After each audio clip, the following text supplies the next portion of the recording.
Another group of people, people working on, anybody here looking at going to med school? Okay. I have been very blessed by almost everybody in the medical field. Everybody involved in oncology here in Auburn and at UAB. Amazing people, so positive. And could you come up here for a second? I got to do a demo. I have a doctor from Columbia, and I'm not going to do this, but the nurses have warned me he's going to kiss me eventually. You're not going to get kissed, I promise you. But one of these times, I was sitting on an exam table, he gets up to me this close. You can count on it. I am not giving up on you. Yes, Dr. Ferrer. It's like, okay.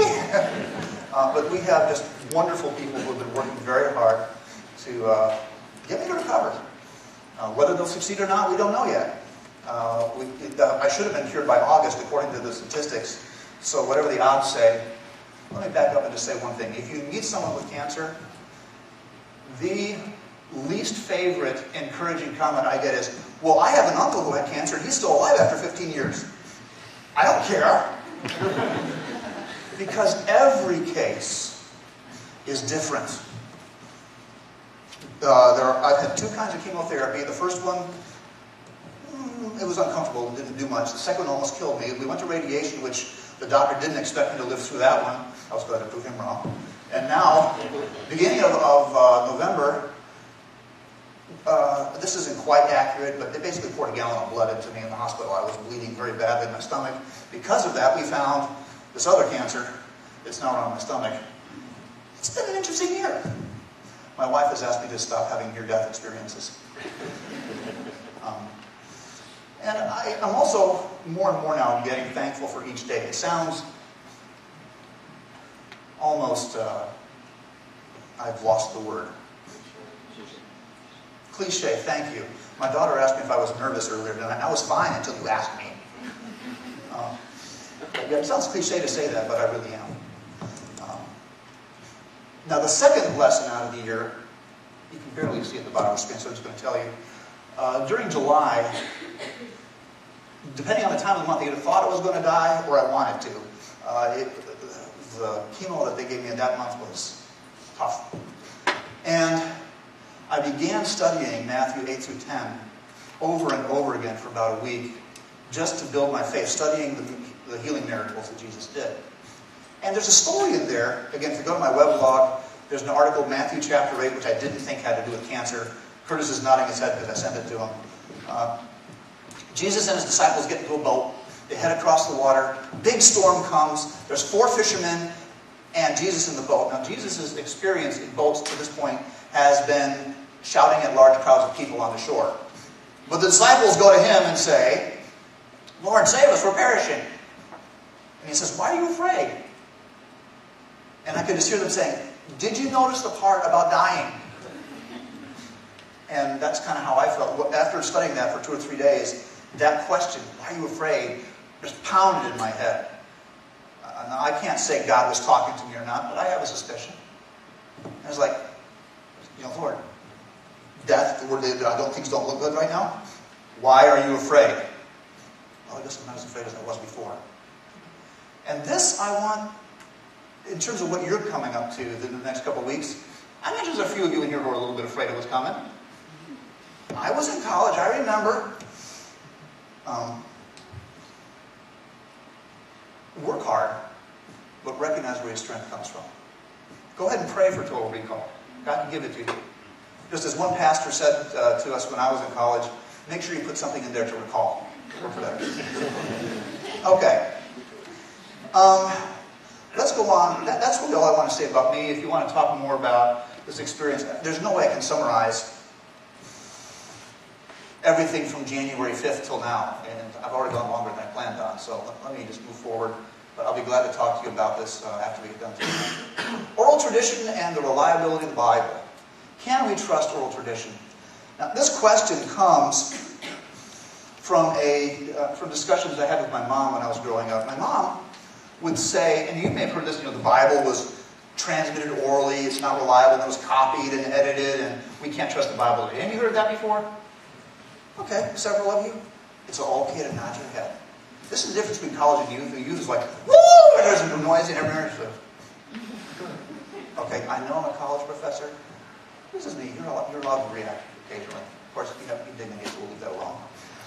In order to talk about reliability of the Bible, there's several different approaches people can take. If you've seen the books, Evidence That Demands a Verdict by Josh McDowell, you know that he's gone through a historical, critical method which actually led him to believe in Christ. Well, that's great. I'm not a historian, I'm an engineer. And those of you who live in Washington, I'm sorry, but you don't think like we do. You're weird. Oh, it's nice saying that the other way. But anyway, there's many different references for apologetics. And you can talk to just about anybody on staff. Grady Smith, give the seminary interns about a year, then pester them with questions. It'll be good for them. But this is not my strength. I've read up on apologetics and things like that, but that kind of debate isn't what I do. And I really don't have the time to pursue that the way I might like to. But I'd like to demonstrate to you that oral tradition can work. Now, most of the time when people hassle us about oral tradition, they'll talk about the game of telephone. And I would start over here, and I'd whisper into your ear, you can't get tacos at Arby's. And you'd whisper that down to go all the way down the line to get over here, and it comes out, Ronald McDonald's is a putz. Or something, completely distorted. That is not how oral tradition works. Let me give you a few examples. Complete the following sentences. First one, early to bed and early to rise. That's a 250-year-old oral tradition in America. And you all got it exactly right. Huh? 1757, Coleridge's Almanac. Let's try another one. To be or not to be? That's 350 years old. Okay.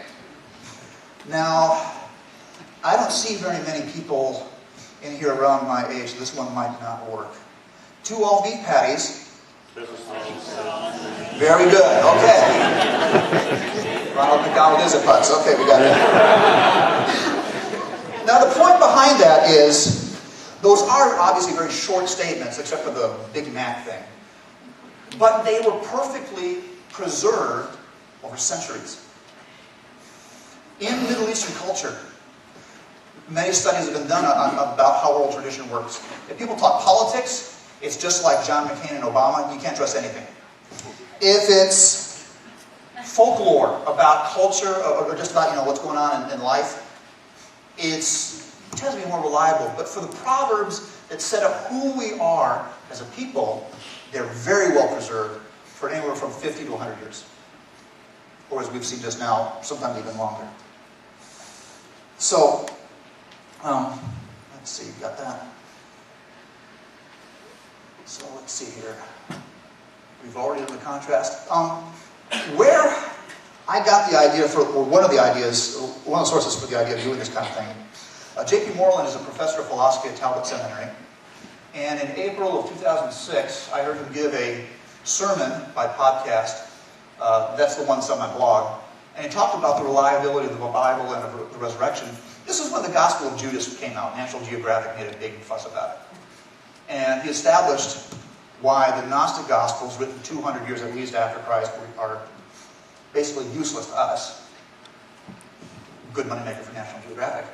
But the oral tradition that we have is actually very reliable. And he said that in the ancient world, retelling an ancient event by word of mouth tends to be reliable for 2 generations.